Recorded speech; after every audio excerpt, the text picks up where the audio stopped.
It is with incredible foresight that our next speaker comes to us today. Barely 6 weeks ago, the group that puts on this forum was brainstorming with Ms. Goldman on how best to tailor her discussion to our audience. Fast forward to today, and a seat to hear her expertise is one of the hottest tickets in town. Michelle Goldman is Executive Vice President of RT Specialties New York office. She has over a decade of experience concentrating in the excess and surplus or high-risk exposure in commercial litigation markets.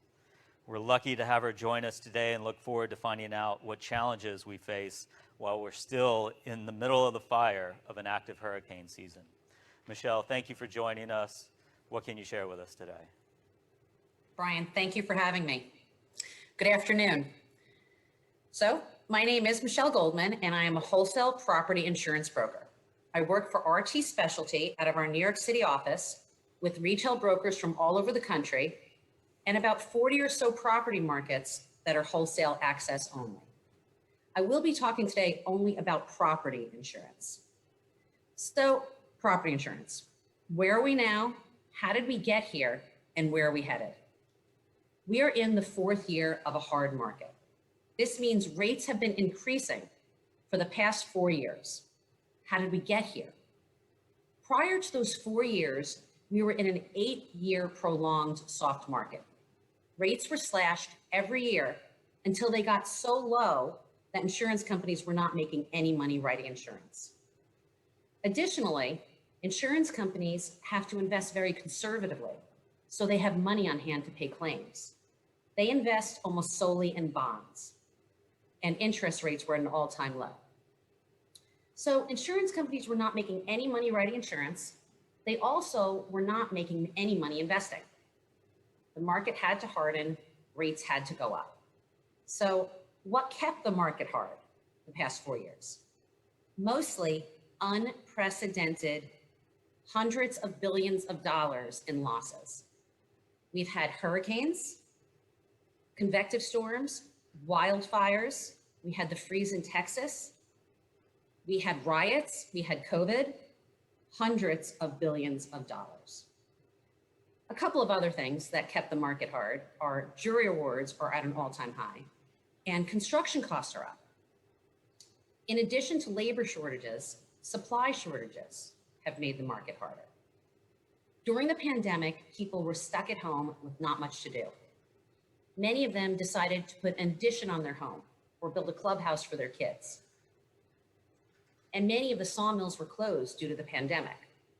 Supply could not keep up with demand, and the price of lumber skyrocketed to 377%. In 2020, what you could build 10 homes for, you could only build 2 homes during the peak of lumber's pricing. So all of these factors kept the market hard. We were seeing every year for 4 years about 15 to 20% rate increases. That's on clean accounts with good loss history. Now there's a bit of relief. The past 9 or 10 months, we've been seeing more like 5% rate increases. That's pretty much the average. How did we get there? Insurance companies finally got themselves above loss costs, which means after those 4 years of rate increases, they were finally able to start making money writing insurance. Additionally, there's a good deal of additional capacity out there, and that breeds competition and drives rates down.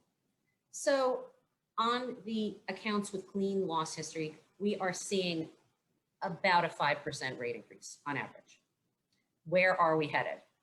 Now, that's the question. We did just have Ida, which some estimates are saying it's about 35 billion in losses. I've heard others that say it's higher. We are also right in the middle of hurricane season. And last year we had 30 named storms. I believe we're on number 18 already. So it's a bit too early to tell. Hurricane season runs from June 1st to December 1st. Is Ida enough to move the needle and harden the market more? We do not know yet, but something that I have to point out, one of the hottest topics in insurance is the increased severity and frequency of all weather-related disasters. The Intergovernmental Panel on Climate Change just put a study out that climate change is responsible for all of the increased severity and frequency of weather-related disasters. We all know the number of hurricanes is up. The severity is up. Wildfires. Every time you put the news on, there's a new wildfire, it seems, and they just can't contain them. Billions of dollars in losses. Flooding, the widespread global and national flooding. Flood zone A, or high hazard flood, is also referred to as 100-year flood. 100-year flood means there is a 1% per chance per year that your home or property may flood. I do want to point out a widespread misconception. It is not every 100 years your location should flood. It is based off of when they started zoning in 1973, that over a 30-year mortgage, you had a 26% chance that your location would flood. I'm not a mathematician, but I just do want to point out it's a 1% chance per year, not one every 100 years. I'm not sure why they call it 100-year flood. But the point is, the floods are more frequent and more widespread. Climate change is causing increased severity and frequency of all of these weather-related disasters. So the insurance industry is very keen on these studies. They are very interested in climate change. They're very interested in the increased severity and frequency of natural disasters because they pay the claims. They have been collecting data back to the 1900s for their CAT or catastrophic modeling. This is how they see what, for example, severity or frequency of hurricanes are, so they can price up your hurricane-prone account. So the models have to adjust for climate change and the increased severity and frequency because it is uncharted territory. It's a new world. And we are going to see what happens in the property market. Will this drive rates up? It is a possibility, but for now, we are enjoying, over the last 9 or 10 months or so, much lower rate increases. Today, I would like to discuss 3 main topics. The first is, what is a wholesale insurance broker? Why are we necessary and why do we specialize? The second is, as an insured, what do you deem important in your insurance program? And the third is, how do you get that? First topic. What is a wholesale insurance broker?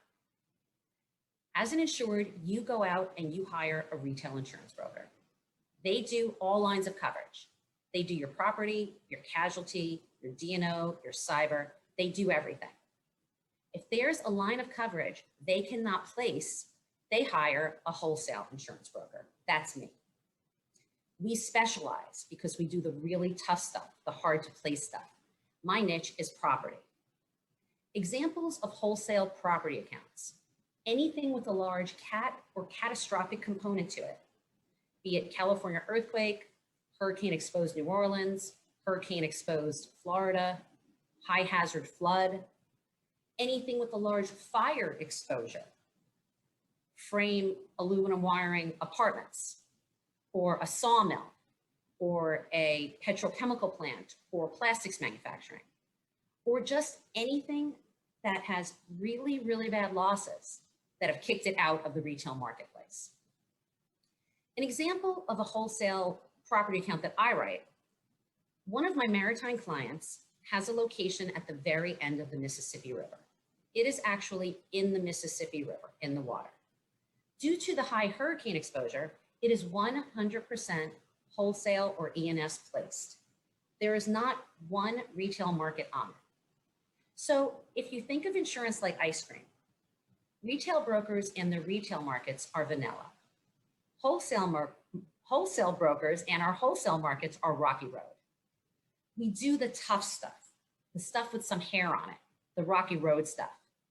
We're free from form and rate filings. So it's basically like the wild, wild west of insurance. We can manuscript almost any coverage onto your policy and tailor it to fit your needs. We're not there to compete with the retail marketplace. We can't compete with the retail marketplace. Their rates are too aggressive. We're there when they can't place it. We are also there for additional capacity.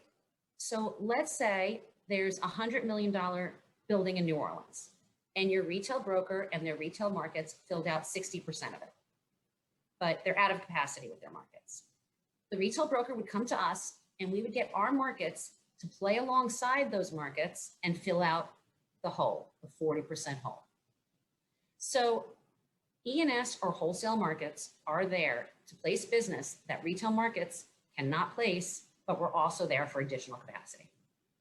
And that is why we're necessary, and we specialize because we do the tough, rocky road stuff. Second topic, as an insured, what do you deem important in your insurance program? You would like the most comprehensive coverage at the most competitive rate with sublimit and deductible options from a highly rated carrier that can pay your claims, tailored to fit your needs.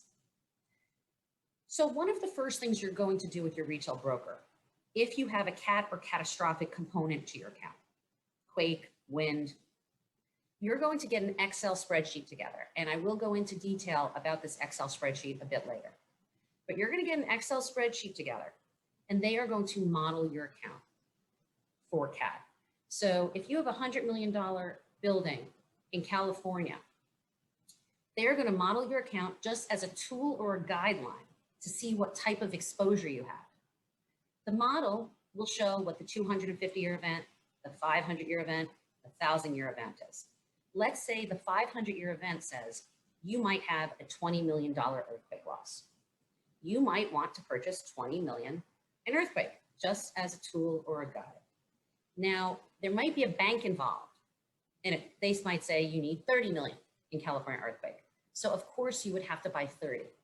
But let's say the bank only requires that you buy 10 million in quake. You might still want to buy 20 million just to feel a bit more secure about your exposure, because that is what the model said it might be. One of the next things you're going to do with your retail broker is a market summary. They are going to go to all of the viable markets that could write your account and leave no stone unturned. So let's say you own frame apartments, and let's also say there are 10 markets that write frame apartments. Your retail broker and their wholesale broker will go to these 10 markets. They will list them by name on the market summary. They will show which ones declined it and why.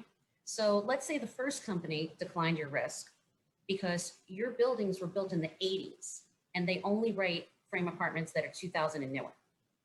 And then the market summary will show everyone who quoted the risk, who quoted the primary, the buffer, the excess. The first company might have quoted a really, really aggressive rate, a great premium, but they had a $500,000 fire deductible. You could then compare it to the second company who quoted it with a $10,000 fire deductible, but the price is higher. Similarly, another market might quote your apartments, including the perils of flood and quake. It's a pretty expensive quote, but you could then compare it to the next quote that came in that is less expensive, excluding those perils. So this market summary lets you know that there's no stone unturned and your retail broker went to all of the viable markets. The next thing you want as an insured is you want your business with a highly rated carrier that can pay your claims. There are three main types of rating agencies: AM Best, Moody's, and Standard & Poor's. RT only uses A-rated carriers, A and A-. That's it. You do not want your account with a carrier that does not have a high rating. You do not want them to become insolvent and not be able to pay your claims. And finally, you would like your account tailored to fit your needs so there are no gaps in coverage. I'm going to tell you two ways in the wholesale or E&S world we do that. The first example is one of my favorite things to do, NFIP replacement policies. NFIP stands for the National Flood Insurance Program. One of my retail brokers, came to me a few years ago, about 12 years ago, and told me their insured was paying $900,000 just for their NFIP coverage, and the bank required NFIP. So just their flood alone cost them almost $1 million. I told them that I could get them better coverage from NFIP and I could save them money. I got them a $5 million flood policy with a $50,000 per occurrence deductible, which worked out great because there were 80 locations and they had 80 separate NFIP deductibles. So this one $50,000 per occurrence deductible worked out great. So I got them a $5 million flood policy with replacement cost, which is better coverage than NFIP provides. I got their business income included, which NFIP does not provide, and I saved them $350,000. The bank readily accepted our NFIP replacement policy because we had better coverage and we saved $350,000. The insured was happy for those reasons, but also because we had one policy instead of 80, which is much easier to manage. There's two other things I'd like to point out about NFIP. If you do bind coverage with NFIP, there's a 30-day waiting period. So you will not have coverage for the first 30 days. The second thing is, if you ever have had a flood and you've had NFIP coverage and it was a catastrophic flood, we all know that you're behind thousands of other policyholders and it takes a long time to get paid. It is much faster to get paid with a private insurance company. So I've done this NFIP replacement several times, and under certain circumstances, it works out great. Second example of how we can manuscript coverage in the E&S or wholesale world and tailor it to fit your needs is evacuation expenses for nursing homes. Under a property policy, you need direct damage to the building in order to get your business income and extra expense paid. Extra expense is the extra expense it takes to get your business back up and running to pre-loss. So in this example, there's a hurricane coming and the government mandates all the residents be evacuated. So the nursing home residents have to be evacuated and moved outside of the storm's path. But the storm turns and does not hit the building. There is no damage to the building. Normally, you would not be paid for these evacuation expenses because there is zero damage to the building. But given that we manuscripted coverage onto your policy for this, for evacuation expenses, you are covered. So that's what you want as an insured. You want the most comprehensive coverage at the most competitive rate with sublimit and deductible options from a highly rated carrier that can pay your claims, tailored to fit your needs. Now, how do you get that? Every year, more and more of the property and casualty market share in the United States pours over from the retail marketplace to the E&S or wholesale marketplace.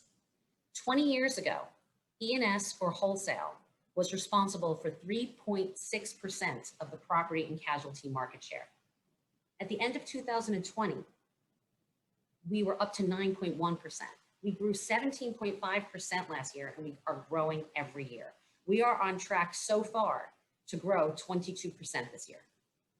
So our underwriters cannot possibly get to every single submission that comes across their desk. So how do you get your submission to the top of as many of our busy underwriters' piles as possible? You give them a complete submission. So one of the first things you're going to do to get a complete submission is do that Excel spreadsheet that I spoke about a little earlier. Now we're going to talk about it in more depth.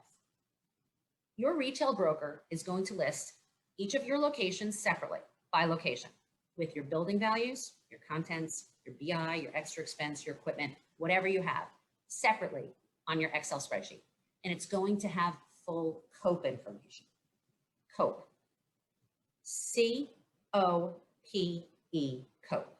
C, construction. Is it frame or is it fire resistive? If it's fire resistive, it's also wind resistive, and it gets a better rating and a better premium. It matters. O, occupancy. What is it? Is it a sawmill, a petrochemical plant, an office building, apartments? What is the occupancy? They all get different ratings. P, protection class, 1 through 9. 1 being the best, the closest to the fire department with the best response time, 9 being in the middle of nowhere with the slowest response time from the fire department. You can guess which one gets the best rating. E, exposure. What's the exposure? Is it in a flood zone? Is it in a wildfire zone? Is it next door to a petrochemical plant, which might have an explosion? So this is full COPE. You are also going to have square footage, number of stories, and year built.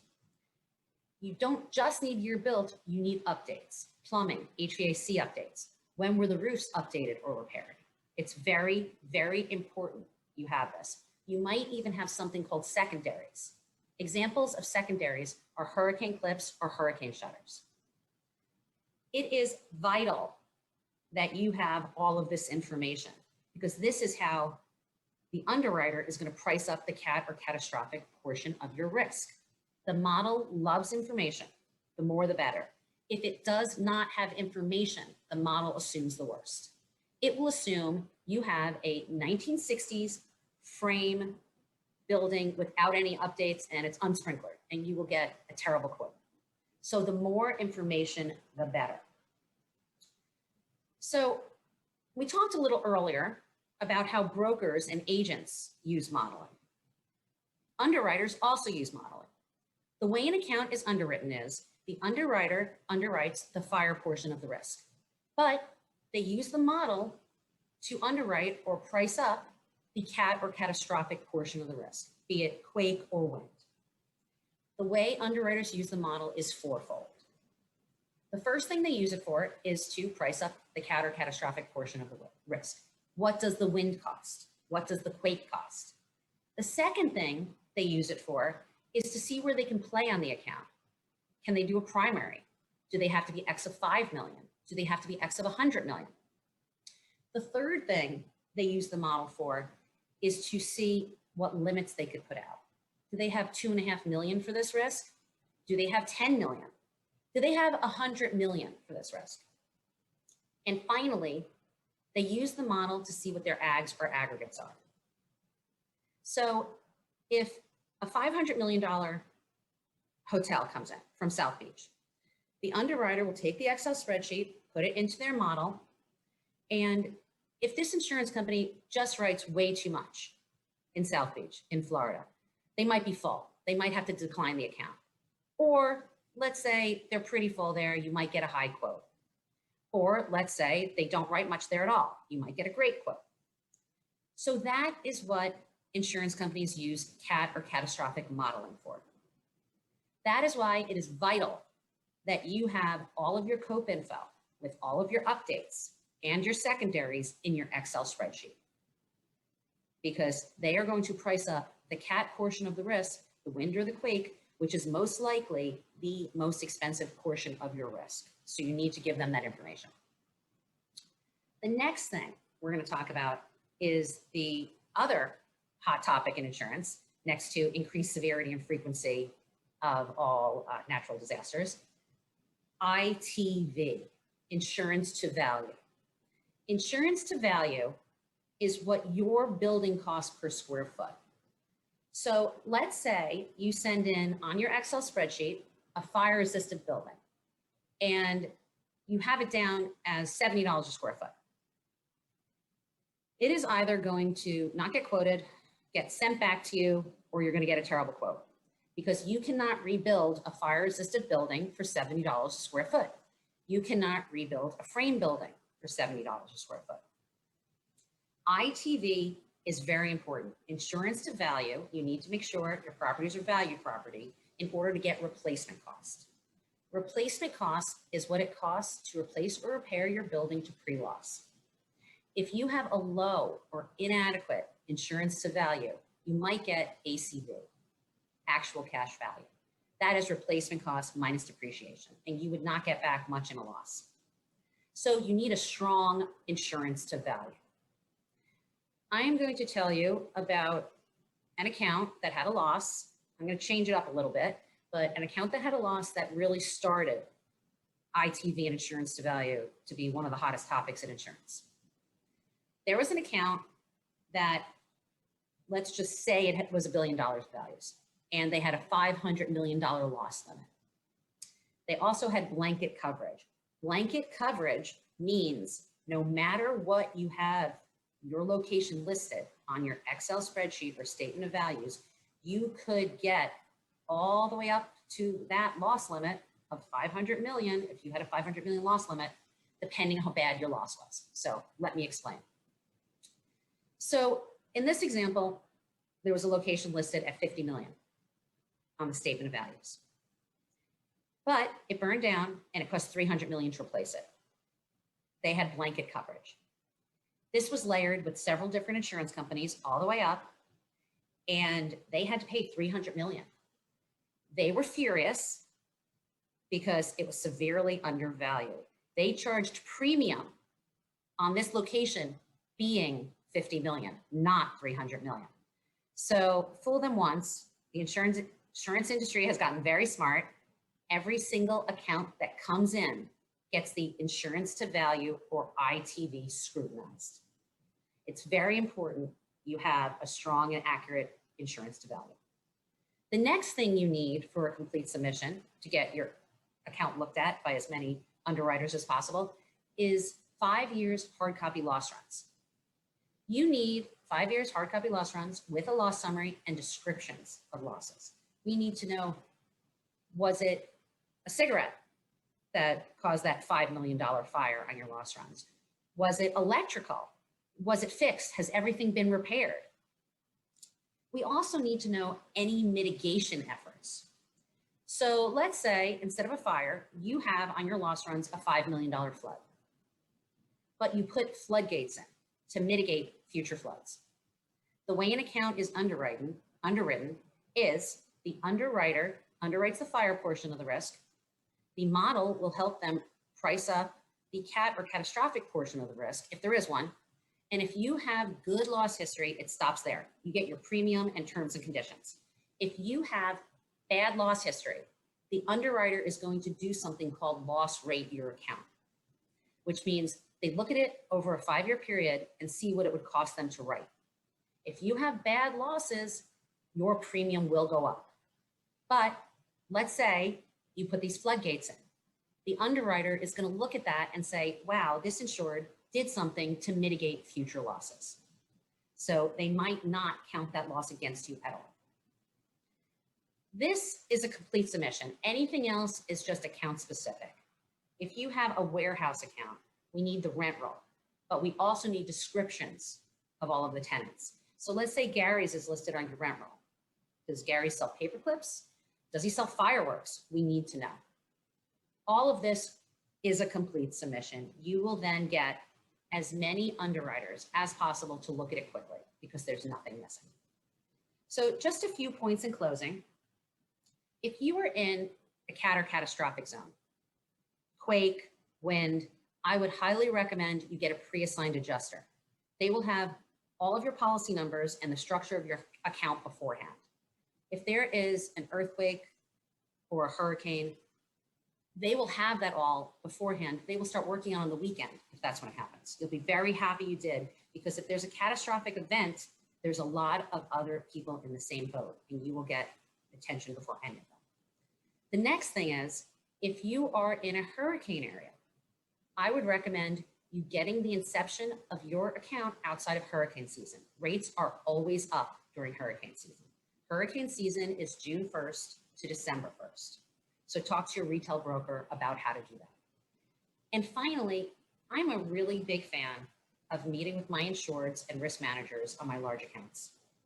Normally, the retail broker, risk manager, and insured meet. But if you do have a wholesaler involved, I would highly recommend bringing them in to these meetings, and they can bring in their insurance companies, their underwriters to meet. Everyone gets to ask questions. Going back to my maritime customer, we meet every year. The insured comes in, the retail broker, my markets come in. The insured gets to tell my markets about his hurricane preparedness plan, how they batten down the hatches. He gets to tell them how the doors to his building are ship doors to keep the floodwaters out.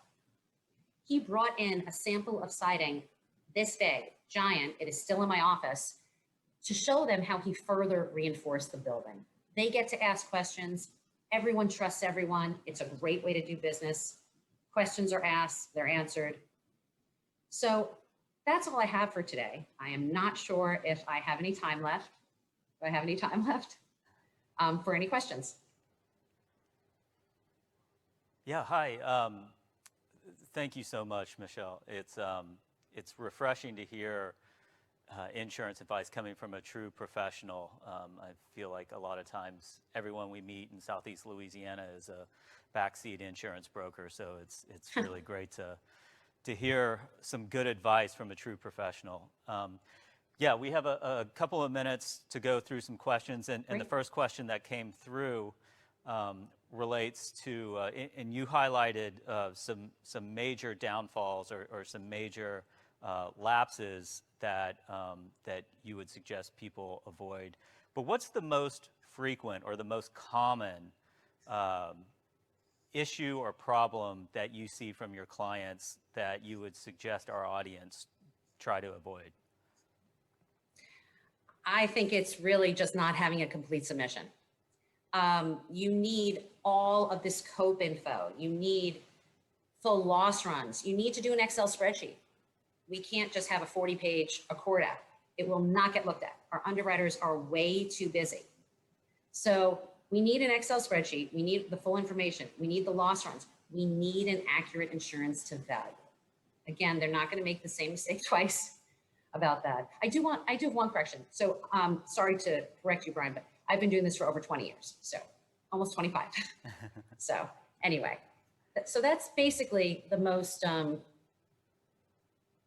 an incomplete submission. I actually asked many insurance companies what they want. They want a complete submission. So Great. That's the biggest thing, I think. Great.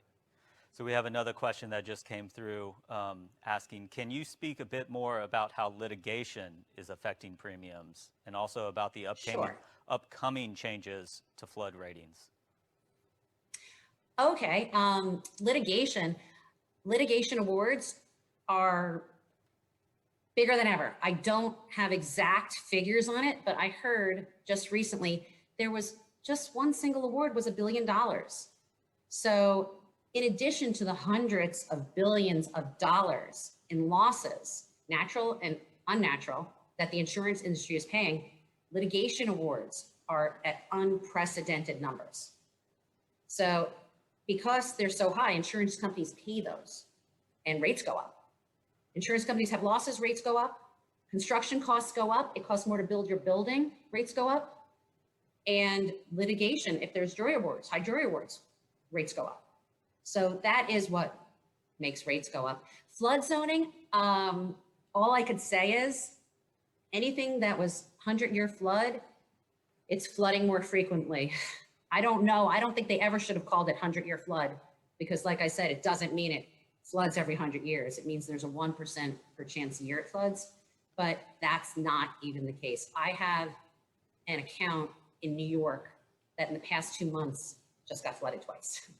So increased frequency and severity of all disasters. It's really, really a big deal. I think they should rezone things. I do not know that much about it though. I apologize. That's great insight. So thank you so much for being here, and I appreciate you taking time out of your day, and appreciate you entertaining a few questions. So thanks so much, and we look forward to hearing more from you and your organization as we move forward. Thank you so much, Brian. Oh, absolutely, absolutely. Thank you. So for the rest of us, we're going to take a 5-minute break, and then we're going to come back and hear our final session of the day.